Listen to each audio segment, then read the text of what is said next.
Saludos, estudiantes, profesores y demás televidentes que en estos momentos se ponen en contacto con nuestra clase de Historia de Cuba, específicamente para los estudiantes del 12º grado y el tercer año de la enseñanza técnica y profesional. Recuerden que, como habíamos anunciado en la clase anterior, hoy nos vamos a dedicar específicamente a hacer generalizaciones.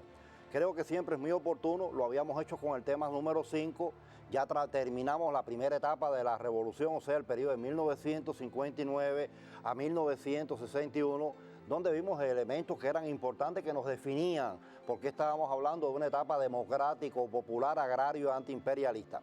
Pero siempre es bueno, sobre todo en esta etapa de la revolución, por la densidad de contenido que tenemos, hacer generalizaciones en cada uno de los momentos.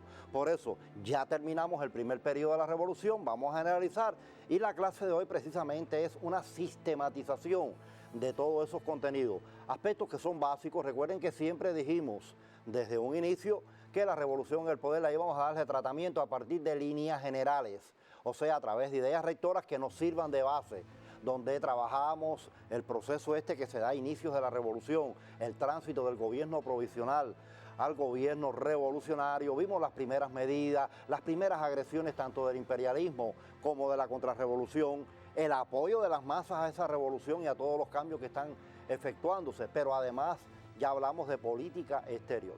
Quiere decir que es una etapa donde vamos a puntualizar algunos de estos aspectos. Pero bien, vamos al contenido, vamos a organizar y vamos a partir de las temáticas, y sobre esta base entonces vamos a sistematizar. Vamos allí. Estaríamos entonces en la clase ya número 14, el capítulo número 6. Y específicamente, bueno, el capítulo que todos conocemos, la Revolución Cubana en el poder. Recuerden que es una etapa donde encontramos varios aspectos desde 1959 y aproximadamente hasta el 2009. Bien, específicamente en la clase de hoy, donde vamos a sistematizar, recuerden que le vamos a dar tratamiento a este periodo histórico, 1959-1961. Ya ustedes tienen los hechos, simplemente vamos a sistematizarlos. ¿Qué hechos? Ahí están. El establecimiento del poder, las medidas del gobierno revolucionario, las agresiones de la contrarrevolución y del imperialismo, y a finalizar ya el apoyo, unidad y defensa de las masas y la solidaridad internacional. Son las 4 líneas que siempre hemos trabajado a nosotros a lo largo de este periodo que hemos trabajado, pero que lo vamos a hacer en cada una de las etapas de la revolución. Recuerden que después que terminemos todo un ciclo de generalizaciones que comenzamos ya desde la clase anterior, nos vamos a dedicar a trabajar una serie de ideas rectoras, y después entonces entraríamos en todo lo que es el periodo de 1962 a 1975. Quiere decir que cuando estamos trabajando ya todo este contenido, es importante entonces trabajarlo desde ese punto de vista. Es un periodo muy rico en hechos. Recuerden que siempre que hablamos de la revolución, incluso cuando ustedes lo estudien, se van a dar cuenta que siempre que ustedes estudien esta etapa de la revolución en el poder, se van a dar cuenta que esta es la etapa que más se les pega. Siempre que trabajemos, porque es donde más medidas se dan, las medidas más representativas, las que van a definir ese carácter democrático, popular y antiimperialista, se dan en esta etapa. Por lo tanto, vamos a trabajar esta línea de forma general. Lo primero que debemos conocer, ya sistematizando las ideas, es que al triunfar la revolución, recuerden aquella huelga del 2 de enero de 1959, que es la que va a consolidar el triunfo ante aquellos intentos de golpe de Estado, cuando se percata en la revolución de que hay un intento de golpe de Estado encabezado por Eulogio Cantillo, las instrucciones de Fidel van muy bien dirigidas a este objetivo. Y el 2 de enero se lleva a cabo una huelga general revolucionaria que tenía ese lema, o sea, la revolución sí, golpe de Estado no. Y se consolida el triunfo de la revolución, o sea, se desarticuló aquel intento de golpe de Estado. Ya a partir de aquí se establece un gobierno provisional que ya desde la lucha se había reorganizado, se habían dado los primeros pasos, y ahora se establece. Y tiene que ocurrir, lógicamente, un gobierno provisional con un carácter heterogéneo, donde hay tantas fuerzas de diversas dimensiones políticas. Van a ocurrir cambios porque las medidas revolucionarias van a chocar. Vamos a recordar ese proceso muy rápido para no detenernos tanto en él. Ahí está. Comenzamos en el esquema con la huelga general del 2 de enero de ese año 1959. Sobre esta base, bueno, el gobierno provisional, recuerden que es un gobierno heterogéneo, esa palabra no la olvidemos, porque está representado por distintas tendencias. Vamos a encontrar los elementos de la pequeña, mediana e incluso elementos de la alta burguesía, porque ¿quién es el presidente? ¿Quién es la figura representativa? ¿Quién es el primer ministro? de ese gobierno. Estamos hablando de personalidades que tienen que ver directamente con ejemplos de la burguesía cubana, de la alta burguesía. Tanto Manuel Urrutia como la figura que representa el interés de esa burguesía. Pero dentro del gobierno provisional existen fuerzas revolucionarias, está el ejército rebelde, que se toman medidas cada vez más radicales y esas medidas chocan con los intereses de este gobierno provisional. Esto va a provocar esto que estamos apareciendo en pantalla, crisis gubernamentales. Las medidas chocan con el gobierno y comienzan a renunciar muchos de los miembros del gobierno. Renuncia el primer ministro, algunas fuerzas, y ya en una segunda crisis renuncia el propio presidente Manuel Urrutia. Y todo esto da paso a que se establezca entonces un gobierno revolucionario. Es un proceso que ustedes conocen muy bien, pero que a la hora de trabajar el contenido, por favor, es para caracterizar. Ustedes van a caracterizar cómo se produce el tránsito del gobierno provisional al gobierno revolucionario. No tienen que enredarse en tantos datos, acomodarlo tanto, porque en definitiva lo que vamos a hablar de forma general es el contenido de esta temática. Tránsito que se da a partir de todas las medidas revolucionarias. Sobre esta base entonces trabajamos y esto nos da pie a, ¿qué medidas se tomaron? ¿Cuáles son las medidas que van a chocar con ese gobierno provisional? Porque estamos hablando de crisis gubernamentales. ¿Qué provoca esas crisis? ¿Cuáles son las medidas que se establecen? Vamos allí, vamos a las primeras medidas de la revolución. Ahí están en pantalla. Primeras medidas de la revolución. Ustedes tienen varias de esas medidas. Ya las hemos trabajado, incluso orientamos en el trabajo que hicimos desde el punto de vista específico de la clase, de que me fueran al libro de texto, de allí seleccionaran un grupo de medidas. En la clase dimos medidas significativas. Yo vuelvo a tomarlas. Ahí están las dos medidas que yo considero el centro de las medidas de esta etapa histórica. La primera ley de reforma agraria, 17 de mayo de 1959. Desde la comandancia de La Plata en la Sierra Maestra, Fidel firmó este documento que ya tenía un antecedente. Y es importante que lo recuerden. En plena lucha en el Congreso Campesino en Armas se había llegado a un acuerdo, llevar a cabo una ley de reforma agraria en los territorios liberados. En el mes de octubre de ese año 58, la ley número 3 del Ejército Rebelde lo lleva a la práctica. Ahora, al triunfar la revolución, se lleva ya a vías de hecho la primera ley de reforma agraria. Un hecho histórico que ustedes conocen muy bien, que tienen sus elementos, sus detalles. Estamos hablando de la medida más radical, más importante de estos inicios de la revolución. Y después, cuando ustedes se enfrenten a un examen de ingreso, ustedes van a ver que la primera ley de reforma agraria, por la importancia que tiene, por la profundidad de ese contenido, es una medida que la utilizamos mucho para una pregunta de 20 puntos por todo el contenido que abarca. Pero quiero ayudarles, vamos a recordar algunas ideas que vimos de la primera ley de reforma agraria. Miren ahí, carácter antiimperialista de esta ley. ¿Por qué es antiimperialista? ¿Contra qué va dirigida? ¿A quién beneficia? ¿Qué manifiesta esta ley? Y esto es importante, vamos a resumirla, ahí la tenemos en pantalla. ¿Qué ideas no se me pueden faltar? Mírenlas allí. Duro golpe al gran latifundio y al dominio yanqui en Cuba. Entregó la tierra a quien la trabajaba con título de propiedad. Creo que ahí radica una de las cosas más importantes. No era decir, tú trabajas la tierra y tú eres el dueño de la tierra, sino que te respaldaba legalmente un título. Previó la creación de cooperativas. Polarizó, recuerden que esto lo insistimos, polarizó es hablar de dos polos, negativo y positivo. A partir de la ley se definió quién estaba a favor y quién estaba en contra de la revolución, por eso hablamos de polarizó a la sociedad cubana. Recuerden que es una ley que planteaba que la tierra era del cubano, ya está diciéndolo de antemano, que ningún extranjero tenía derecho a la tierra era de quien la trabajaba. Y esto posibilitaba, lógicamente, ya darle un duro golpe a las grandes compañías extranjeras, sobre todo compañías norteamericanas. Ya teniendo en cuenta cada uno de estos elementos de la primera ley de reforma agraria, esto nos lleva a esa conclusión. Estamos en presencia de la medida más radical de esta primera etapa de la revolución. Pero no es la única medida de gran fuerza. Recuerden que desde el año 60 comenzó todo un proceso de nacionalizaciones en nuestro país que tiene sus antecedentes, y entonces ahí tendríamos que incorporar este otro proceso de nacionalizaciones. Cuando ustedes trabajen en el proceso de nacionalizaciones, vayan a la teleclase que le dedicamos a este contenido. Y es muy importante porque es un proceso, no estoy hablando de una medida en específico. Como es un proceso, entonces, ¿qué vamos a hacer con la medida? Vamos a ver qué evolución tuvo. Recuerden que cuando triunfa la revolución, ¿qué es lo primero que sucede? Una intervención forzosa en aquellas grandes compañías norteamericanas que más nos afectaban. Recuerden el pulpo telefónico, el pulpo eléctrico, dos grandes compañías que reflejaban todo lo que era la revolución en forma general, estos inicios de la revolución. Por lo tanto, hubo una intervención forzosa, pero había que legalizar, había que darle carácter legal a aquel proceso, porque estamos hablando de intervenciones forzosas. Por eso en el año 60 aparece una ley de nacionalizaciones que le da carácter legal a este proceso. Y a partir de allí entonces comenzamos a hablar de nacionalizaciones del año 1960. Recuerden que son nacionalizaciones que van evolucionando.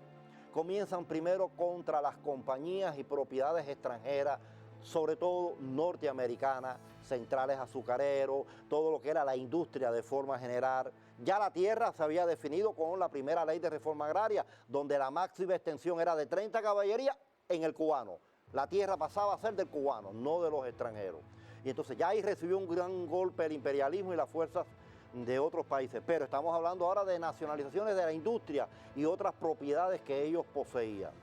Las primeras nacionalizaciones, como van dirigidas contra la propiedad extranjera, tienen carácter antiimperialista.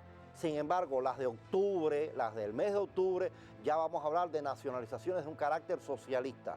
¿Cuál es la base de esta evolución que se ha dado dentro de las nacionalizaciones?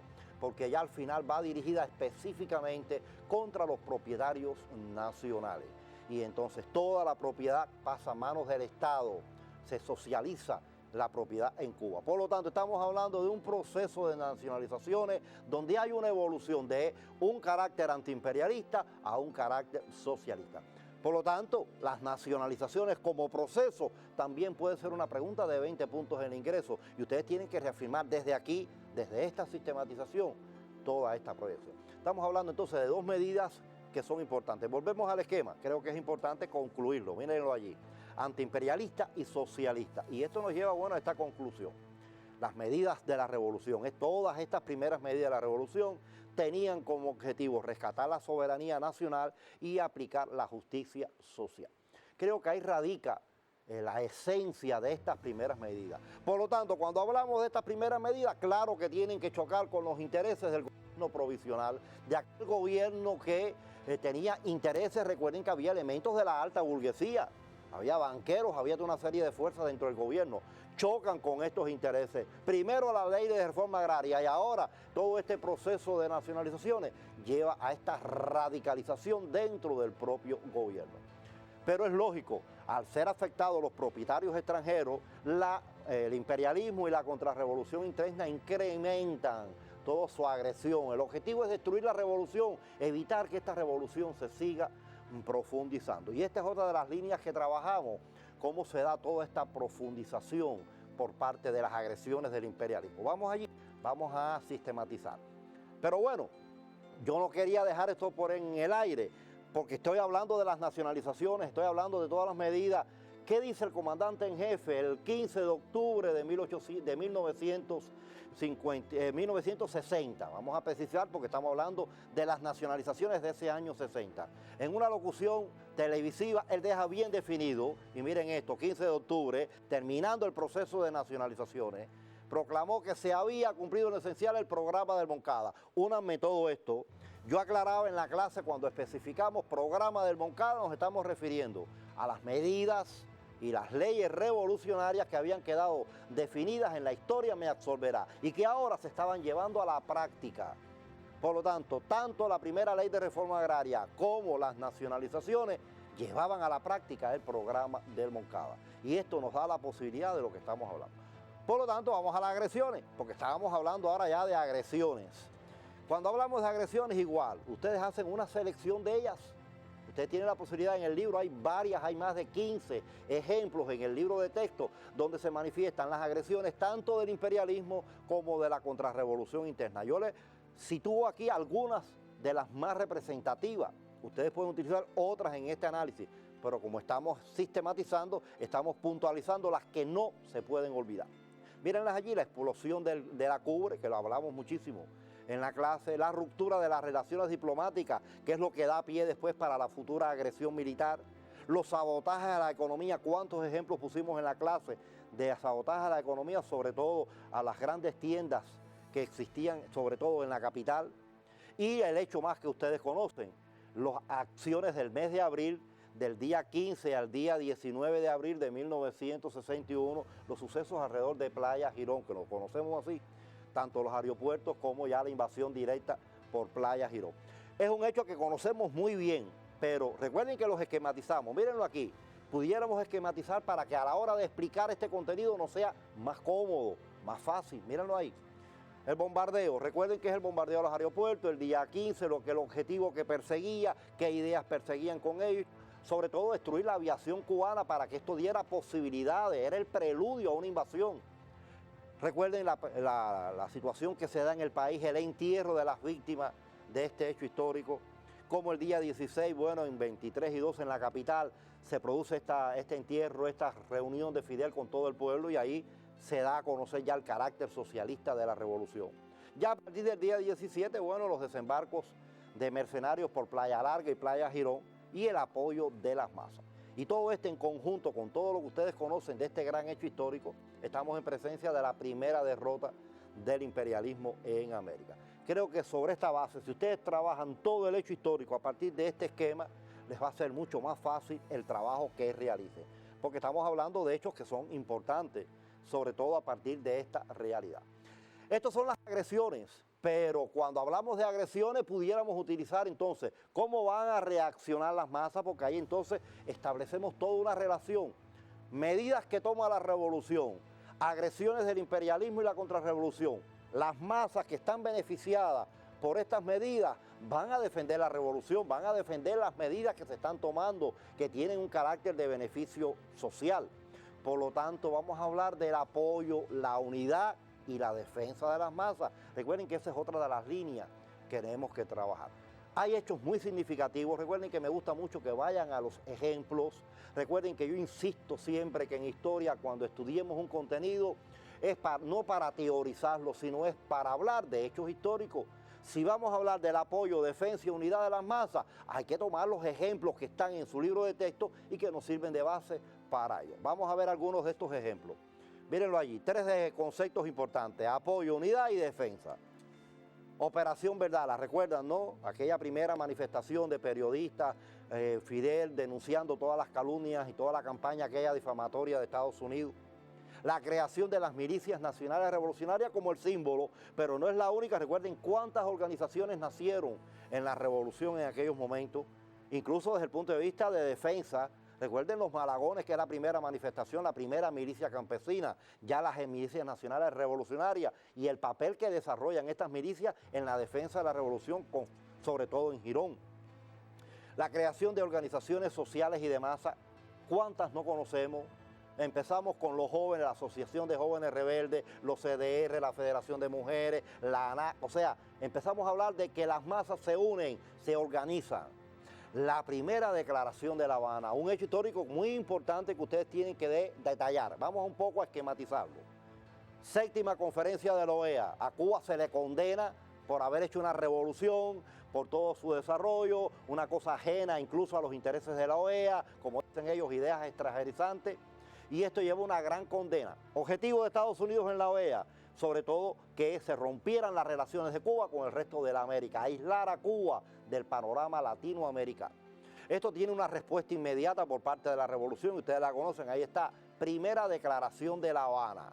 En esencia, cuando ustedes la resuman como hecho histórico, como documento histórico, pudieran utilizar estas ideas. Es una denuncia, compromiso y declaración de derechos y deberes de Cuba y los pueblos de América en su lucha contra el imperialismo y los gobiernos lacayos. Estamos hablando que no es la defensa de Cuba.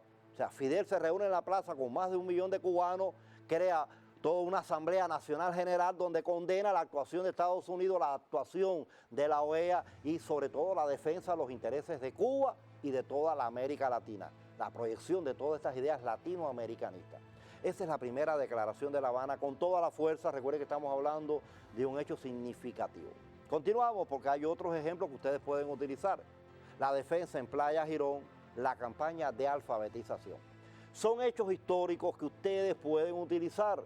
para demostrar la posición de las masas, el apoyo del pueblo, la defensa del pueblo ante las medidas que toma la revolución y sobre todo ante la agresividad del imperialismo. Por lo tanto, hemos visto tres grandes líneas que nos van a demostrar todo el avance de la revolución y ya son hechos que nos demuestran el carácter de esta etapa, porque por ahí empezamos, dijimos que es una etapa democrático, popular, agrario y antiimperialista. Yo se los puedo dejar ahí como estudio independiente. ¿Por qué a esta etapa le estamos llamando de esta manera? ¿Qué elementos ustedes me pueden utilizar para demostrar que todo esto lleva a ese carácter? Entonces tenemos que irnos dirigidos a las medidas de la revolución, el apoyo de las masas y la propia agresividad del imperialismo, que lleva a que la revolución se vaya radicalizando cada vez más. Pero no queríamos cerrar esta generalización porque hay una temática que también tenemos que trabajar, que es la política exterior de la Revolución Cubana. Y ya desde estos primeros momentos esa política exterior se manifiesta. Primero, recibimos un gran apoyo de la UR, especialmente de la UR y del campo socialista. Y esto nos va a posibilitar a que la revolución pueda seguir su camino y trabajar. Vamos rápido a concretarlo, mírenlo allí. Esto lo vimos en un esquema, solo es recordarlo, vamos allá. Solidaridad de la revolución, sobre todo a partir del apoyo de la UR y el campo socialista. Esto nos lleva entonces a dos hechos concretos. La creación de la Casa de las Américas y la creación del ICAC, el Instituto Cubano de Amistad con los Pueblos. Por lo tanto, estamos en condiciones de ver toda una serie de elementos que son importantes en la política exterior. Ahora, yo les voy a proponer, como estudio independiente, ya teníamos el primero, que ustedes demostraran por qué el carácter de esta etapa que estamos hablando. Pero ahora quiero rápido darle una serie de ideas, porque ustedes ya las conocen, las tienen en su cuaderno, pero quisiéramos que ustedes a partir de un estudio independiente me realizaran la siguiente actividad. Vamos allí, miren allí. Factores que posibilitaron el avance de la revolución. Yo les voy a recordar rapidito cuáles son los factores. Ustedes me lo tienen que demostrar con hechos históricos. Mírenlos allí. Continuidad histórica del patriotismo, unidad de la fuerza bajo una misma dirección, la solidaridad de la UR con el campo socialista, las medidas en beneficio popular de la revolución, todas estas que hemos mencionado. Miren, 4 elementos de factores, pero miren estos otros que estamos aquí. La agresividad del imperialismo que hizo radicalizar obligatoriamente a la revolución, el apoyo y defensa de las masas y el papel de los líderes, específicamente de Fidel. Ya son factores que conocemos, por eso lo hicimos un poco más rápido, porque ustedes los conocen desde la clase anterior que trabajamos esta última etapa de la revolución. Mi objetivo ahora es que con estos factores ustedes me lo demuestren con hechos históricos. Esto es a grandes rasgos lo que queríamos nosotros trabajar alrededor del contenido. Una generalización que nos va a llevar a otros hechos históricos, a otras cosas importantes. Vamos a entrar en una etapa donde vamos a sistematizar varias cosas, sobre todo en la próxima clase nos vamos a dirigir a un hecho histórico importante, sobre todo trabajar personalidades y documentos históricos. Quizás usted diga, bueno, ya los conocemos, yo quiero sistematizar, pero no solamente en la revolución. Vamos a hablar de los temas que ustedes conocen, tema 5 y lo que hemos hablado del tema 6. Vamos a hacer una sistematización de documentos y personalidades históricas. Sobre esta base vamos a trabajar en la próxima actividad. Sin más, entonces, los esperamos en la próxima clase.